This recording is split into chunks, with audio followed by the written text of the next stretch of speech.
When the partnership that I built with my then husband crumbled, I found myself lost, adrift in the world where I had existed as one half of a couple.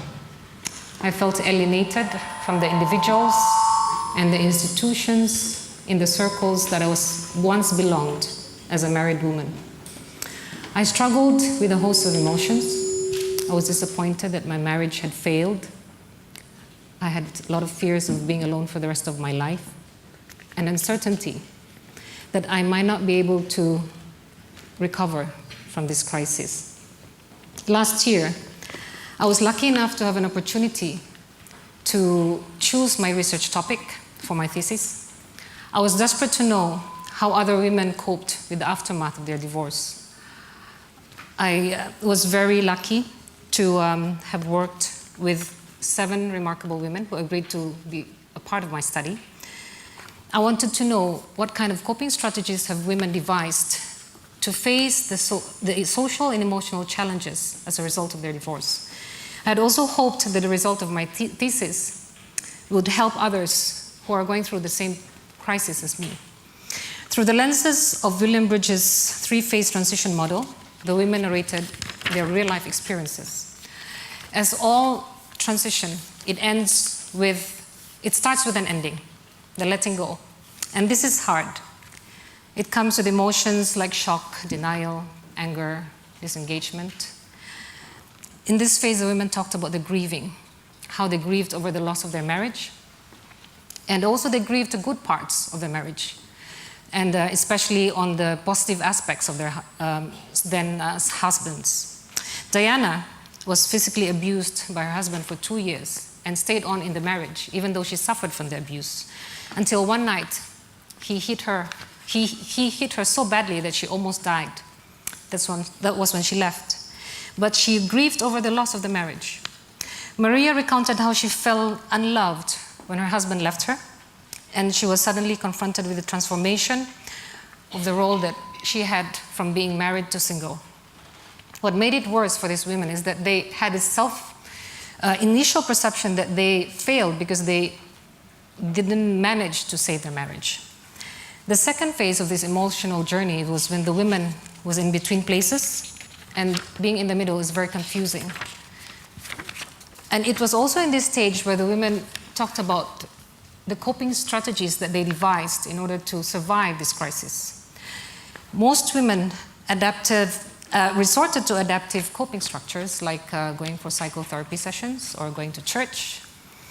But 2 of the women took to destructive coping behaviors such as drinking and one-night stands.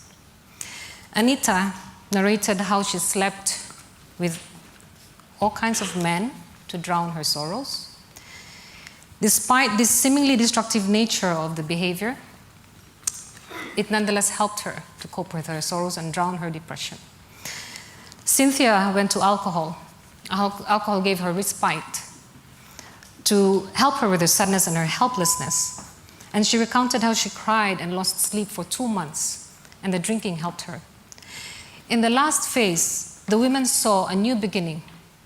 At this stage, they achieved psychological milestones as they had become empowered in the new sense of hope and reconstructed self.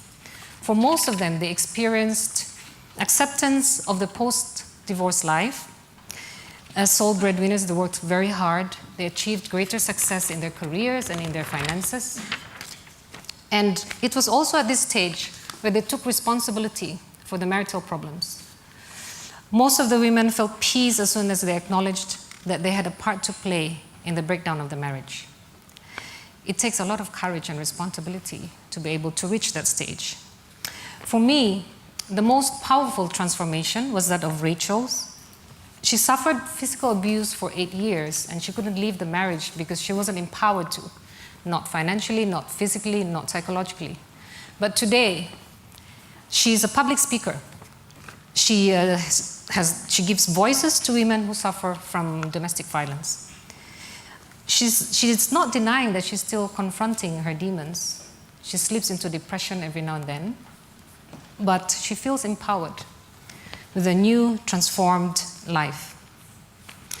With the rise in divorce rates in Singapore, Divorce remains an unspeakable topic, and there's no wonder that all of the women strongly felt the stigma that was attached to divorce, me included.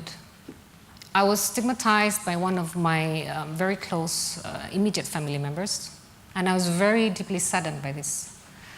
But when I heard that all of the women had experienced the same experience as me, some way or the other, I felt much relief.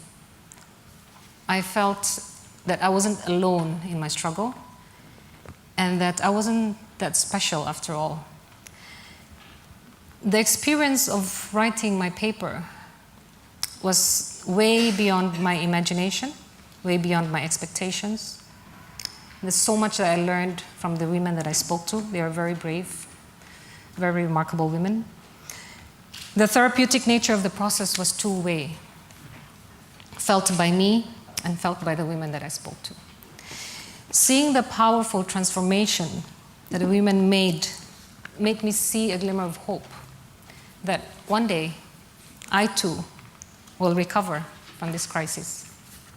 Thank you, and good night.